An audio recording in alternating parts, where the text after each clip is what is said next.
Good afternoon student. अब देखिए बेटे, अब मैं आपको अगला पैराग्राफ पढ़ा रही हूँ। थर्ड पैराग्राफ पेज नंबर 63 पे है। टोपी 8 आने में मिल जाती है और जूते उस जमाने में 5 रुपए से कम में क्या मिलते होंगे। जूता हमेशा टोपी से कीमती रहा है। अब तो जूते की कीमत और बढ़ गई और एक जूते पर 2500 टोपियां न्यौछावर होती हैं। तुम भी जूते और टोपी के अनुपातिक मूल्य के मारे हुए थे। यह विडंबना मुझे इतनी तीव्रता से पहले कभी नहीं चुभी जितनी आज चुभ रही है। जब मैं तुम्हारा फटा जूता देख रहा हूँ। तुम महान कथाकार हो, उपन्यासकार, सम्राट, युग प्रवर्तक, जाने क्या क्या कहलाते थे, मगर फोटो में भी तुम्हारा जूता फटा हुआ है। मेरा जूता भी कोई अच्छा नहीं, यूं ऊपर से अच्छा दिखता है, उंगली बाहर नहीं निकलती, पर अंगूठे के नीचे तला फट गया है। अंगूठा जमीन से घिसता है और पैनी मिट्टी पर कभी रगड़ खाकर लहूलुहान हो जाता है। पूरा तला गिर जाएगा, पूरा पंजा छिल जाएगा, मगर उंगली बाहर नहीं दिखेगी। तुम्हारी उंगली दिखती है पर पांव सुरक्षित है। मेरी उंगली ढकी है पर पंजा नीचे से घिस रहा है। तुम पर्दे का महत्व ही नहीं जानते और हम पर्दे पर कुर्बान हो रहे हैं। अब ध्यान दीजिए बेटे, जूते का स्थान क्या होता है? पांव में होता है, अर्थात नीचे होता है, पर यह ताकत का प्रतीक माना जाता है। टोपी का स्थान सिर पर है, अर्थात टोपी इज्जत व सम्मान के प्रतीक मानी जाती है। अब यहाँ पे लेखक व्यंग कर रहा है, आज की स्थिति विपरीत है। आज लोग अपनी शक्ति के बल पर इज्जतदार लोगों को अपने पैरों में झुकने के लिए मजबूर कर रहे हैं और कुछ स्वार्थी लोग अपना काम निकलवाने के लिए अपनी इज्जत रूपी टोपी को ताकतवर के पैरों में रखने में संकोच नहीं करती। ठीक है, तो टोपी क्या है? इज्जत की प्रतीक, और जूता जो है शक्ति का प्रतीक।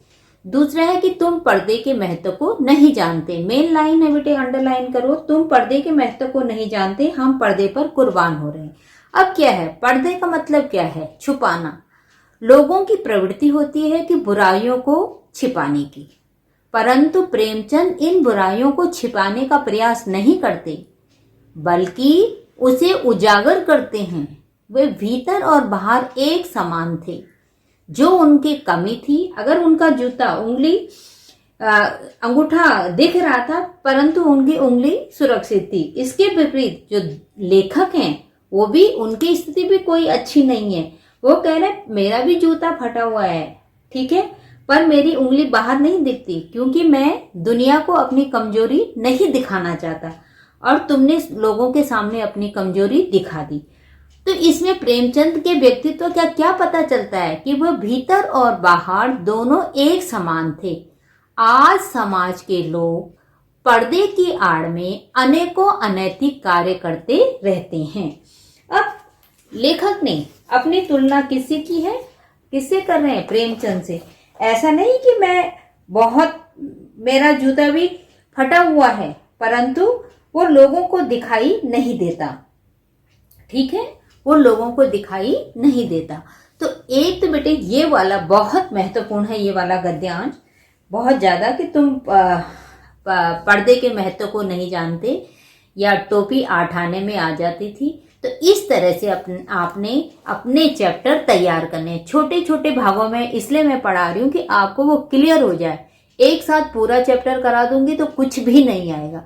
अब आपने जूता किसका प्रतीक है, टोपी किसकी प्रतीक है, समाज के लोग क्या दिखावा करते हैं, पर्दे का महत्व कौन नहीं जानता, बुराइयां कौन छुपा रहा है, अपनी बुराइयां, यहाँ पे हरिशंकर परसाई अपनी बुराई छुपा रहे हैं। जूता उनका भी फटा हुआ है, पैर लहूलुहान है, खून से लथपथ है, परंतु वो लोगों को दिखाई नहीं दे रहा है।